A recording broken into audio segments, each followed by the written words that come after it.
আমি যখন প্রেমিক ঘোষণা দিয়েছিলাম তারা কিন্তু খুশি হয়েছে। এবার আমি যখন তুফান ঘোষণা দিয়েছি তারা খুব পছন্দ করেছে। তো আমি কথাটা বলেছি সেখানেও যে ফ্যানরা নিষ্পাপ, ফ্যানরা কখনো খুশি হবে, কখনো অভিমান করবে, কখনো রাগ করবে, কখনো গালি দিবে, কারণ তারা ফ্যান। তাদের আসলে কোনো অ্যাটলি যখন শাহরুখ খানের সাথে কাজ করে অ্যাটলি তো একটু হলেও স্বাচ্ছন্দ্য বোধ থাকে যে শাহরুখ খান আছে আমার সাথে। রাইট, এটা আমি শুনতে যাচ্ছি। এটা তো আমি অবশ্যই, আমার সাথে সাকিব খান আছে, সুপারস্টার আছে, একটা তো অনেক বড় প্লাস পয়েন্ট যে একসাথে অনেক মানুষ দেখবে আমার ছবি। কিন্তু এর থেকে বড় ব্যাপার যে তাদেরকে খুশি করাটা খুব ইম্পর্টেন্ট। তারা তো অনেক বেশি এক্সপেকটেশন নিয়ে বসে আছে।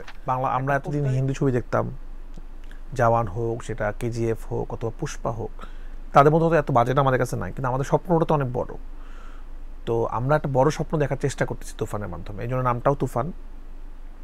আমরা সবাই মিলে চেষ্টা করবো দর্শকদের কাছে এমন একটা ছবি উপহার দেওয়ার জন্য। কারণ আমি জানি আমার যেরকম তুফান স্বপ্নের ছবি, হিমেল আশরাফেরও অনেক স্বপ্নের ছবি রাজকুমার, অনন্য মামুনের অনেক স্বপ্নের ছবি হয়তো দরদ। তো সবার স্বপ্ন সবার কাছে অনেক বড় আসলে। তাই এবং সবগুলার ছবি একজনই নায়ক, এবং এই তিনটা ছবি যদি ওয়ার্ক করে এটা ইন্ডাস্ট্রির জন্য কিন্তু অনেক ভালো হবে।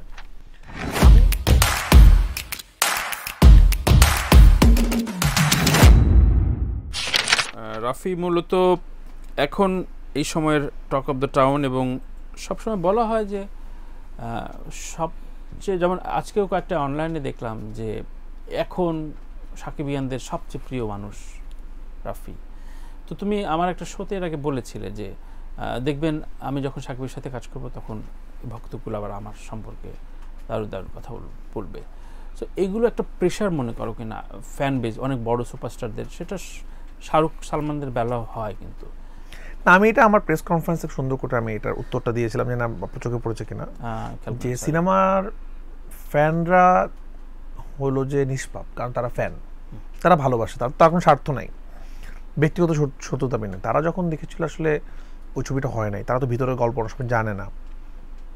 আমি আবার সুরঙ্গ শুরু করলাম, সব কিছু মিলে তাদের মধ্যে একটা আবার ক্ল্যাশ লেগে গেল, তাদের মধ্যে কষ্ট ছিল।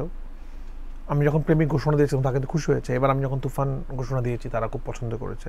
তো আমি কথাটা বলেছি সেখানেও যে ফ্যানরা নিষ্পাপ, ফ্যানরা কখনো খুশি হবে, কখনো অভিমান করবে, কখনো রাগ করবে, কখনো গালি দিবে, কারণ তারা ফ্যান। তাদের আসলে কোনো দোষ নাই। আচ্ছা, কিন্তু সুরঙ্গের সময় কেন দুই দুর্গ তৈরি হলো? এটা কি কোনো ধরনের মানে কোনো রকম ইকুয়েশনে কোনো ভুল ছিল কিনা? হয়তো ভুল ছিল, মানে তোমার এন্ড থেকে হয়তো না, হয়তো আমার এখান থেকে হয়তো না, বিভিন্ন জানতে চেষ্টা করার। আর আমরা দিন দিন তো ম্যাচিউর হচ্ছে আস্তে আস্তে। দর্শকদেরও এই বিষয়ে আর একটু ম্যাচিউরিটি দেখানোর প্রয়োজন আছে বলে মনে করো? দর্শক তো না, মানে আমার কাছে, আমি তো প্রথম বললাম ফ্যানরা নিষ্পাপ, ফ্যানদেরকে আমরা বলতে পারবো না যে আপনারা এটা করেন। ফ্যানদের তো অভিমান থাকবেই, হাসি থাকবে, খুশি থাকবে, তাদের একটা চাওয়া থাকবে, সারা পৃথিবীতেই আছে আসলে। আর আমি ওই দিন খুব সুন্দর বলছি, সিনেমা তো আসলে একটা ওই সময় একটা কম্পিটিশন ছিল, একটা এনজয় ছিল। দুটো ছবি কিন্তু ভালো চলেছে, দুটো ছবির জন্যই ভালো হয়েছে, তো ভালো। বাট এরপরে যে একটা সুন্দর জিনিস আসতেছে, তো এটাই তো আজকে সুরঙ্গ সাকসেসফুল না হলে হয়তো আমি তুফান মতো এরকম বড় বাজারে ছবি করতে পারতাম না, তো দরকার ছিল। চাপটা কেমন প্রিয়তমার সাথে সুরঙ্গের ফাইটের যে প্রেশারটা, আর তুফান তোমার সাথে সুপারস্টার আছে, যে কোনো ছবি তুমি পরোয়া করো না, মানে ব্যাপারটা কেমন? এই ফিলিংটা কেমন? ওই ফিলিং, ওরকম ফিলিং, তোমার একটা ফ্যান বেস তৈরি হয়েছে, তোমার একটা ডিগনিটি তৈরি হয়েছে, সাথে সাকিব আছে, কিন্তু লাস্ট ঈদে যে সুরঙ্গ সামনে, প্রিয়তমা, মাহফুজ ভাই আসছে, এই যে এইসব, সেটা প্রেশার ছিল কিনা? মানে সুরঙ্গ সময় আপনি যদি খেয়াল করে, আমি আপনার শোতে আসছি, জি, আমি কিন্তু সাকিব ভাইয়ের নামে কোনো বদনাম করি নাই। না, বদনামের বিষয় না, আমি কিন্তু বরাবরই বলছি সাকিব ভাই আমাকে খুব আদর করে, এখনো খুব আদর করে, ছোট ভাইয়ের মতো আদর করে, ভালোবাসে। সাকিব ভাইও কিন্তু কখনো বলে নাই সুরঙ্গর সম্বন্ধে কোনো কথা। আমিও কিন্তু প্রিয়, হিমেল আশরাফের সাথে আমার খুব ভালো সম্পর্ক। ফ্যানরা যুদ্ধ করছে আসলে। হ্যাঁ, না, প্রশ্নটা ফ্যানদের না, মানে তোমরা যে এই যে প্রেশার কিনা, প্রেশার, মানে প্রেশার বলতে কি যে সিনেমাটা সাকসেস হওয়া, আচ্ছা প্রথম মনে হয় না, মানে দুইটার ফিলিংটা কেমন? মানে যদিও তুফানটা এখনো শুটিংয়েই গড়ায়নি, কিন্তু এটাকে অনেক ইজিয়ার করে দেয় কিনা, যে আমার সাথে সুপারস্টার আছে, আমার একটা দারুণ ফ্যান বেজ, একটা দারুণ জায়গা তৈরি হয়েছে। দেখেন সুপারস্টার, এটা একটা আরামদায়ক। অ্যাটলি যখন শাহরুখ খানের সাথে কাজ করে অ্যাটলি তো একটু হলেও স্বাচ্ছন্দ্য বোধ থাকে যে শাহরুখ খান আছে আমার সাথে। রাইট, এটা আমি শুনতে যাচ্ছি। এটা তো আমি অবশ্যই, আমার সাথে সাকিব খান আছে, সুপারস্টার আছে, একটা তো অনেক বড় প্লাস পয়েন্ট যে একসাথে অনেক মানুষ দেখবে আমার ছবি। কিন্তু এর থেকে বড় ব্যাপার যে তাদেরকে খুশি করাটা খুব ইম্পর্টেন্ট। তারা তো অনেক বেশি এক্সপেকটেশন নিয়ে বসে আছে, একটা পোস্টারে কিন্তু তারা খুব খুশি যে ধামাকা কিছু একটা হবে। তো আমি ওই তাদের প্রত্যাশাটা পূরণ করতে চাই আসলে। আচ্ছা, মানে একটা আওয়াজের থেকে বেশি আমি চাই যে তারা যেন দেখে খুশি হয়, আনন্দ পায় যে না ঠিকঠাক আছে আমাদের ছবিটা। তো চাপ আমি অনুভব করি না, বা চ্যালেঞ্জ অনুভব করি, কারণ এই ছবিটা আমার জন্য চ্যালেঞ্জ। আমি যেই যে জিনিস কল্পনা করেছি এটা বাংলাদেশে আগে হয় নাই, আমি নিজেও আগে কখনো এই এক্সপেরিমেন্টটা করি নাই, সাকিব ভাইও খুব একটা এই ধরনের এই গল্পে বা এই ধরনের অ্যাকশনই করে নেই। তো সব কিছু মিলে আমরা পুরো টিম, সাকিব ভাই থেকে শুরু করে শাকিল ভাই, রনি ভাই, SBF, সবাই আমরা খুব এক্সাইটেড আচ্ছা, যে এই ঘটনাটা ঘটানোর জন্য। কারণ আমরা এতদিন হিন্দি ছবি দেখতাম, জওয়ান হোক, সেটা KGF হোক অথবা পুষ্পা হোক, তাদের মধ্যে হয়তো এত বাজেট আমাদের কাছে নাই, কিন্তু আমাদের স্বপ্নটা তো অনেক বড়। তো আমরা একটা বড় স্বপ্ন দেখার চেষ্টা করতেছি তুফানের মাধ্যমে, এই জন্য নামটাও তুফান।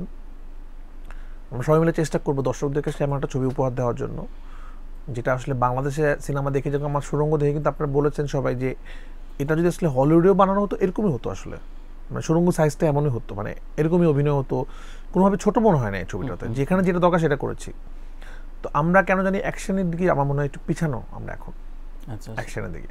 এটা আমাদের অনেক কিছু নাই আমাদের দেশে অ্যাকশন এলিমেন্ট, বাট আমার কাছে মনে হচ্ছে যে আজকে যখন আমরা জওয়ান দেখে ওয়াও বলতেছি, পুষ্পা, KGF, সেরকম কিছু একটা বানাতে চাই। আমি জানি না আমি কতটুকু পারবো, আপনারা সবাই আমার জন্য দোয়া করবেন যেন আমরা পারি অ্যাচিভ করতে। আমি আমার সাধ্যমতো চেষ্টা করব যে একটা এমন ছবি বানাতে যেটা কিনা আসলে বাংলাদেশের একটা মাইল ফলক হয়ে থাকে অ্যাকশন সিনেমা বা একটা। তো সাকসেস রায়হান রাফি এবং তর্ক বিতর্ক এটা খুব সমান্তরালে চলে। তুফানের ফার্স্ট লুক, ফার্স্ট পোস্টারের সাথে কার কি পোস্টারে মিল পেয়েছে, অনেকে ফেসবুকে পোস্ট দিয়েছে। প্রথম যে একটা গান বা মিউজিক দিয়েছে সেটা ওর জওয়ানের একটা মুড আছে, জওয়ানের থিম ট্র্যাকের মুড আছে, এগুলো কি মানে একটু ইম্পোজ করা কিনা? আমি দেখি নাই এই পোস্ট, আসলে দেখি নাই। আচ্ছা, তুমি এই ধরনের অভিযোগের সাথে মানে একমত কিনা? অবশ্যই একমত না। এই যুগে এটা সম্ভব? এই যুগে যদি কেউ এটা করে লক্ষ লক্ষ পোস্ট হবে। সাকিব খানের লক্ষ লক্ষ ফ্যান, এখন আমার ফেসবুকে আমার অনেক ফ্যান ফলো, একজন মানুষ যদি কপি করে লক্ষ লক্ষ পোস্ট হবে। কেউ কপি আর অনুপ্রেরণা তো দুটো দুই জিনিস, এটা নিয়ে লক্ষ লক্ষ পোস্ট হবে। তো যখন আমি বললাম না, যখনই ভালো কাজ হবে তখনই কেউ না কেউ তো একটা কথা বলবে। এখন আমি এটা নিয়ে কেন কথা বলতে চাই না তামিম ভাই, আমি এটা আগেও বেশি বলি নাই, এখন আরো বেশি বন্ধ করে দিব, কারণ এখন আমি আরো বড় একজন মানুষের সাথে কাজ করছি, সাকিব খানকে নিয়ে। সাকিব ভাইয়ের কাছে আমি জীবনে অনেক কিছু শিখছি, এটা একটা শিক্ষা, চুপ থাকাটা। আমি আগে অনেক বেশি কথা বলতাম, চুপ থাকলে এটা আমি সাকিব ভাইয়ের কাছে শিখছি। এত বড় বড় ঘটনা উনি চুপ থাকে, উনি ওনার মতো কাজ করে যায়। সাকিব ভাই আমাকে বলছে, রাফি চুপ থাকা অভ্যাস করা ভালো। আসলে এটা ভালো। কেন ভালো? সমালোচনাকারীরা অনেক সময় সমালোচনা এই কারণে করে যে আমার এটা নিয়ে উনি কথা বলবে, কাউন্টার দিবে। আমি জানি না আপনার সাথেও এটা হয়, অ্যাটেনশন। তো আমার এই জিনিসটা নিয়ে যদি যে কোনো জিনিস নিয়ে এমন কেউ কথা বলে যার কথাটা ভ্যালিড, তার আমি সেটা উত্তর দিব। যে আসলে এই জন্য আসলে কথাটা বলছে যেন আমি তার নিউজে অথবা তার ইয়েতে অ্যাটেনশন দিই, তখন আমি সেটা নিয়ে উত্তর দিব না। কারণ তখন আমি যখন উত্তর দেওয়া শুরু করবো, সে আসলে কালকে আরেকটা জিনিস নিয়ে কথা, তাকে বলবো তুফান নামের তো সিনেমা আছে, এটা নকল। তো এটা চলবেই। এখন আমি এটা বললাম না, 1 কোটি মানুষ যখন একটা জিনিস নিয়ে কথা বলে, সের মধ্যে 10 জন মানুষের কথা নিয়ে আমি তো কথা বলতে পারি না, তাহলে তো ওই বাকি যে লক্ষ লক্ষ মানুষ তাদেরকে ছোট করা হয়। রাইট। তো প্রথমে চরকির সাথে তোমার বেশ কিছু কাজ হয়েছে, রাইট? এরপর চরকি আলফায়, চরকি আলফায় SBF, এরপর কি চরকি আলফা SBF রেড চিলি, মানে বাট এরপরে আমরা যেটা ভাবতেছি অনেক বড় কিছু ভাবছি, বিশ্বাস করেন। আমরা এর থেকে বড় স্বপ্ন, আমরা তো অলরেডি স্বপ্ন দেখা শুরু করেছি। আলফাই, চরকি, SBF স্বপ্ন দেখা শুরু করেছে, তারা এমনি স্বপ্নবাজ আমাদের মতো। সাকিব ভাই অনেক স্বপ্নবাজ। এরপর আমরা অনেক বড় কিছু ভাবছি আসলে, যদি আল্লাহ তাআলা আমাদের সাকসেসফুল করে, আমরা যদি সাকসেসফুল হই, আস্তে আস্তে তো নিজেকেও তো বড় করার চেষ্টা করছি। আপনি যদি আমার সিনেমাগুলো দেখেন, আমি একটা চেষ্টা করছি, কিন্তু সামি ভাই আমার মধ্যে কিন্তু যারা সমালোচনা করেন তাদেরকেও বলছি যে সমালোচক থাকবেই, যে কার সমালোচক ছিল না আসলে সারা পৃথিবীর মধ্যে, সবার সিনেমা এটা আমি খুব পজিটিভলি দেখি। কিন্তু একটা জিনিস চিন্তা করলে কিন্তু হয় যে আজকে আমি যখন পোড়ামন 2 বানাই, তার থেকে বেটার ছবি বানানোর চেষ্টা করছি দহন, তার থেকে আরেকটু বেটার বানানোর চেষ্টা করছি পরাণ, তার থেকে আরেকটু বেটার বানানোর চেষ্টা করছি দামাল, টেকনিক্যাল দিক থেকে। এরপর সুরঙ্গ, আরো টেকনিক্যাল দিক থেকে। তা আমরা কিন্তু চেষ্টা করছি আসলে। আচ্ছা আচ্ছা আচ্ছা। তো অ্যাজ এ প্রোডিউসার এন্ড থেকে কেমন এবং কতটা কমফোর্ট যা তুমি চেয়েছো পেয়েছো, আলফা এবং SBF সম্পর্কে তোমার অনেক, কারণ তারা অনেক প্রফেশনাল। আমার কাছে মনে হচ্ছে এরকম প্রফেশনাল প্রোডিউসার আরো থাকা উচিত, টু মাচ প্রফেশনাল। আলফাই ওদের কি অ্যাটিটিউড আছে যা অন্য প্রোডিউসার গড়পড়তা নাই, যেটা তুমি খুব ফিল করো এবং এটা আমি জরুরি। আমি তো খুব বেশি মানুষের সাথে কাজ করি নাই, কিন্তু ওদের যেটা আছে যে একটা প্রডিউসারের রোল কি আসলে, একটা সিনেমা বাজেট করতে হবে, সিনেমাটা কীভাবে মার্কেটিং হবে, সিনেমাতে কার কত রেমুনারেশন হবে। যেমন আজকে একজন ডিরেক্টর সবসময় কী করে, আমি এরকমও শুনছি প্রেস কনফারেন্সে ভেন্যুটাও ডিরেক্টর ঠিক করে, নায়কের সাথে ডিরেক্টর নিয়ে টাকা পয়সা নিয়ে কথা বলে নায়ক নায়কের সাথে, কিন্তু এটা তো ডিরেক্টরের কাজ না। ডিরেক্টরের কাজ সিনেমা বানানো। আসলে আমার ডিরেক্টরদেরকে ম্যানেজারই করতে হয়, আসলে টাকা পয়সা নিয়ে কথা বলতে হয়, শুটিং লোকেশন পারমিশন নিতে হয়, বাট এগুলো তো পৃথিবীর সব জায়গায় প্রডিউসারের কাজ। ডিরেক্টরের কাজ শুধু সিনেমা ডিরেকশন দেওয়া আসলে। তো আমার মনে হয় অনেক প্রডিউসার শুধু টাকা দিয়ে দেয় ডিরেক্টর থেকে, একটা সিনেমা বানিয়ে আসো, টাকা দিলে তো সিনেমা হয় না, সিনেমার পিছনে অনেক কিছু থাকে। এই যে সিনেমার রাইট, সিনেমার গল্পের জন্য কী হবে, এই যে আমার সিনেমার অনেকগুলো দেশে শুটিং আছে আমার তুফানের, সেগুলো কীভাবে হবে, কোথায় হবে, আমার স্বপ্নগুলো বাস্তবায়ন করার জন্য যতটুকু কমফোর্ট দেওয়া যায় প্রত্যেকটা জিনিস আছে আসলে। এটাই আসলে রিয়েল এসবিএফ তো এইভাবে সিনেমা প্রডিউস করে। তো সাথে আলফাই, তারা প্রথম সিনেমাতে সাকসেস। আর রনি ভাই তো নিজেও একজন ডিরেক্টর, তো রনি ভাই এই ডিরেক্টরের মর্মটা খুব ভালো বুঝে, যেহেতু উনি ডিরেক্টর হিসেবে ভালো, নিজেও সিনেমা বানিয়েছে এবং সাফার করেছে সিনেমা বানানোর পর। ওনার প্রডিউসারও তো ওরকম খুব উনি অনেক কষ্ট করে সিনেমা বানাতেছে, প্রথম ছবি রিলিজ থেকে শুরু করে সব কিছু। তো সেই অর্থে শাকিল ভাই আমি একদম এটাকে জানি কি বলে, সোনায় সোহাগা, সুপারস্টার, এসবিএফ, আলফাই, চরকি, আর কি লাগে সবই আমার সাথে। বললাম যে ক্যারিয়ারের বৃহস্পতির উপরে যদি কিছু থাকে তাহলে তোমার এখন চলছে এবং খুবই ব্লেসড এবং নিশ্চয়ই একটা রেজাল্টও খুব ভালো হবে। সো একই সাথে Shakib Khan with 3 director, right? তুমি, অনন্য মামুন এবং হিমেল আশরাফ, এইটা একটা ইনার ফিলিং ব্যাপার থাকে কিনা যে ঠিক আছে আমি এইদের অঙ্কে উঠতে যাওয়ার চেষ্টা করব, এগুলো কি এভাবে ভাবো কিনা? একটা কম্পিটিশন তো সবারই থাকে, সবাই চায় আমার ছবিটা ভালো হোক, বেস্ট হোক, কিন্তু এখানে 3টা ছবি তো 3 সময় রিলিজ হচ্ছে। হ্যাঁ, সময় বলছি না, থাকে না কোয়ালিটি। দেখেন ভালো কাজে, এটা কিন্তু ছোটবেলায় আমরা পড়াশোনাও করছি, ভালো কাজের প্রতিযোগিতা থাকা ভালো, গানের প্রতিযোগিতা থাকা ভালো। আমি সব ভালো গানটা আমি করতে চাই, তো একটা প্রতিযোগিতা থাকবেই যে আমি আমার ছবিটা ভালো বানাতে চাই, কিন্তু এর এটা না ওই ছবিটা খারাপ হোক। আচ্ছা, কারণ আমি জানি আমার যেরকম তুফান স্বপ্নের ছবি, হিমেল আশরাফেরও অনেক স্বপ্নের ছবি, রাজকুমার, অনন্য মামুনের অনেক স্বপ্নের ছবি, হয়তো দরদ। তো সবার স্বপ্ন সবার কাছে অনেক বড় আসলে। এবং সবগুলার ছবি একজনই নায়ক, এবং এই 3টা ছবি যদি ওয়ার্ক করে এটা ইন্ডাস্ট্রির জন্য কিন্তু অনেক ভালো হবে। আমি এই রায়হান রাফি শুধু ভালো থাকলে, শুধু ভালো টাকা কামালে, বেশি রেমুনেশন নিলে ইন্ডাস্ট্রি ভালো হবে না কখনো।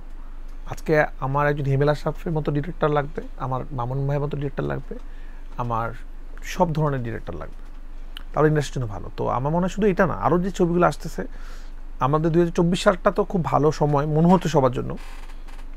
কয়েকটা ছবি যদি ব্যাক টু ব্যাক ওয়ার্ক করে যায়, এটা কিন্তু ইন্ডাস্ট্রির জন্য অনেক ভালো, আমাদের ইন্ডাস্ট্রি বুম করবে আসলে। তা আমি পার্সোনালি অবশ্যই চাবো আমার ছবিটা ভালো হোক, এটাতে কম্পিটিশন থাকবেই, কিন্তু আর কোনো ব্যাপার নাই। সো ব্যাপার তো আছে, ধরো তোমার সাথে তুমি যাদের লঞ্চ করেছো, সিয়াম, রাজ, দুটো খুব সিগনিফিকেন্ট নাম, তো তুমি ছাড়া ওরা সাকসেস করতে পারছে না কেন? না, আমি বলতে পারবো না। তুমি যে মশলা দিয়ে রান্না করো, ওরা মশলাটা জানে না।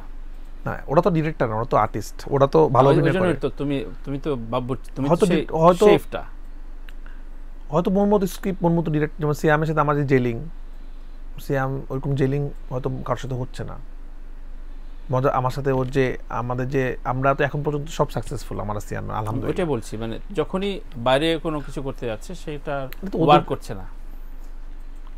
তো আমি অভিনেতাদের কোনো দোষ দিই না, অভিনেতাদের কোনো দোষ নেই, ওরা তো আসলে অভিনয় করবে, হয়তো ওরা প্রপার গল্পটা পাচ্ছে না, প্রপার ডিরেক্টর পাচ্ছে না, এরকম কিছু একটা হতে পারে।